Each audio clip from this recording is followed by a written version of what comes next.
জাল দলিল তৈরি করে অন্যের সম্পত্তি নিজের বলে দাবি ও প্রচারণার অভিযোগে নতুন আইনে প্রথম মামলা হয় 2023 সালের 4 অক্টোবর।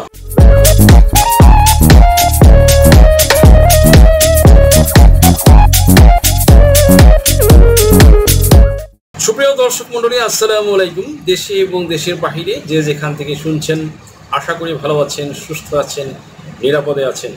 আমি অ্যাডভোকেট মোহাম্মদ বেলায়েত হোসেন। আমার আইন বিষয়ক চ্যানেল লিগ্যাল নলেজে আপনাদের সবাইকে জানাই সুস্বাগত। ভিউয়ার্স, লিগ্যাল নলেজের ধারাবাহিক আলোচনায় আজকে যে টপিকটি নিয়ে আলোচনা করব তা আপনাদের জন্য খুবই ইনফরমেটিভ হতে চলেছে। সো ভিডিওটি স্কিপ না করে সম্পূর্ণটি দেখার জন্য রিকোয়েস্ট করছি। আরও রিকোয়েস্ট করছি, চ্যানেলে যারা নতুন, চ্যানেলটি লাইক, শেয়ার, কমেন্টস এবং সাবস্ক্রাইব করে পাশে থাকা বেল আইকনটি প্রেস করে দিন, যাতে পরবর্তী ভিডিওর নোটিফিকেশনটি খুব সহজেই পেয়ে যান। সো আর সময় নষ্ট না করে শুরু করা যায়। Let's get started. 6 মাসের মধ্যে বিচার শেষ করার বিধান রাখা হয়েছে নতুন ভূমি আইনে। জমি সংক্রান্ত প্রতারণার সাজা কি? সুপ্রিয় দর্শক মণ্ডলী, 5(1) ক থেকে ধারা পর্যন্ত বলা আছে যে কোনো ব্যক্তির ক্ষতি বা অনিষ্ট সাধন করা বা কোনো দাবি বা অধিকার সমর্থন করা অথবা কোনো ব্যক্তিকে কোনো সম্পত্তি পরিত্যাগ বা চুক্তি সম্পাদন করতে বাধ্য করা অথবা প্রতারণা করা যেতে পারে, এরূপ অভিপ্রায়ে কোনো মিথ্যা দলিল বা কোনো মিথ্যা দলিলের অংশবিশেষ প্রস্তুতকরণ করলে কোনো দলিল বা তার অংশবিশেষ এরূপ কোনো ব্যক্তি কর্তৃক স্বাক্ষরিত, সিলমোহরকৃত বা সম্পাদিত বলে বিশ্বাস করার অভিপ্রায় প্রস্তুত, স্বাক্ষর, সিলমোহর সম্পাদন করলে কোনো দলিল সম্পাদিত হওয়ার পর আইনানুগ কর্তৃত্ব ব্যতিরেকে অসাধু বা প্রতারণামূলকভাবে উহার কোনো অংশ কর্তন করা বা অন্য কোনোভাবেই উহার কোনো গুরুত্বপূর্ণ অংশের পরিবর্তন করলে, সম্পূর্ণ বা আংশিকভাবে কোনো মিথ্যা দলিল প্রস্তুত করলে, অসাধু বা প্রতারণামূলকভাবে কোনো ব্যক্তিকে কোনো দলিলে স্বাক্ষর, সিলমোহর সম্পাদন বা পরিবর্তন করতে বাধ্য করলে অনধিক 7 বছর কারাদণ্ড ও অর্থদণ্ডের বিধান রাখা হয়েছে। সুপ্রিয় দর্শক মণ্ডলী, নতুন ভূমি আইনে জমি সংক্রান্ত প্রতারণার সাজা। এই বিষয়গুলোর মধ্যে জমি জমা নিয়ে কেউ অপরাধ করলে, প্রতারণা করলে, জালিয়াতি করলে, জোর জুলুম করলে, ফাঁকি দিলে, অবৈধভাবে উচ্ছেদ করলে কিংবা জবর দখল করলে 7 বছরের জেল হতে পারে। দেওয়ানি আদালতের মামলা করলে বছরের পর বছর রায়ের জন্য আর অপেক্ষা করতে হবে না। ভূমি অপরাধ প্রতিরোধ ও প্রতিকার আইন 2023-এ সংশ্লিষ্ট বিষয়ে ফৌজদারি আদালতে নালিশি মামলা করে সহজে ভূমি খেকোদেরকে দমন করা সম্ভব। জাল দলিল তৈরি করে অন্যের সম্পত্তি নিজের বলে দাবি ও প্রচারণার অভিযোগে নতুন আইনে প্রথম মামলা হয় 2023 সালের 4 অক্টোবর। ভুক্তভোগী ফাতেমা শারমিন তার স্বামী যুক্তরাষ্ট্র প্রবাসী কষ্টের টাকা দিয়ে ফাতেমার নামে একটি ফ্ল্যাট কিনে দিয়েছে, কিন্তু তারই সেই ফ্ল্যাটে এখন বসবাস করছে তারই ভাসুর সহ স্ত্রী, সন্তান ও তাদের পরিবার। অথচ নিজ ঘরেই সে আজ প্রবাসী। নিজের ফ্ল্যাটে ঠাঁই না হয়ে তিনি এখন তার মায়ের বাড়ি মাগুরায় 2 সন্তান নিয়ে অতি কষ্টে বসবাস করছেন। সালিশ, থানা, পুলিশ কিছুতেই কোনো সুরাহা হয়নি। শেষমেশ নতুন ভূমি আইন মেলায় এসেছেন জেলা প্রশাসক কার্যালয়ে। নতুন ভূমি অপরাধ প্রতিরোধ ও প্রতিকার আইন 2023 পাশ হওয়ার পর তিনি প্রথম এই আইনের মাধ্যমে মামলা করেছেন। সুপ্রিয় দর্শক মণ্ডলী, নতুন আইনে ভূমি প্রতারণা, জালিয়াতি, অবৈধ দখলের মামলা 180 দিন বা 6 মাসের মধ্যে বিচার শেষ করার বিধান রাখা হয়েছে। পাশাপাশি ভূমি প্রতারণা, জালিয়াতি, অবৈধ দখলের মতো 12টি অপরাধ চিহ্নিত করে সর্বোচ্চ শাস্তি 7 বছরের বিধান করা হয়েছে।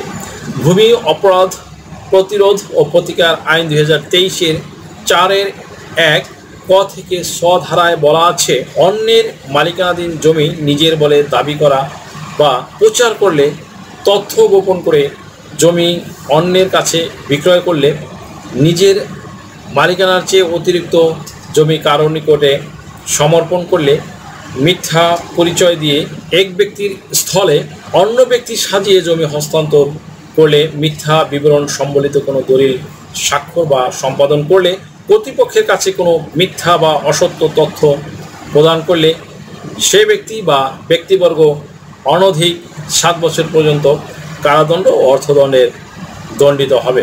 5(1) ক থেকে ধারা পর্যন্ত এই আইনে বলা আছে যে কোনো ব্যক্তির ক্ষতি বা অনিষ্ট সাধন করা বা কোনো দাবি বা অধিকার সমর্থন করা অথবা কোনো ব্যক্তিকে কোনো সম্পত্তি পরিত্যাগ বা চুক্তি সম্পাদন করতে বাধ্য করা অথবা প্রতারণা করা যেতে পারে। এইরূপ অভিপ্রায়ে কোনো মিথ্যা দলিল বা কোনো মিথ্যা দলিলের অংশবিশেষ প্রস্তুতকরণ করলে কোনো দলিল বা তার অংশবিশেষ এরূপ কোনো ব্যক্তি কর্তৃক স্বাক্ষরিত, সিলমোহরকৃত বা সম্পাদিত বলে বিশ্বাস করার অভিপ্রায়ে প্রস্তুত স্বাক্ষর, সিলমোহর সম্পাদন করলে কোনো দলিল সম্পাদিত হওয়ার পর আইনানুগ কর্তৃত্ব ব্যতিরেকে কোনো দলিল সম্পাদিত হওয়ার পর আইনানুগ কর্তৃত্ব ব্যতিরেকে অসাধু বা প্রতারণামূলকভাবে উহার কোনো অংশ কর্তন করা বা অন্য কোনোভাবে উহার কোনো গুরুত্বপূর্ণ অংশের পরিবর্তন করলে,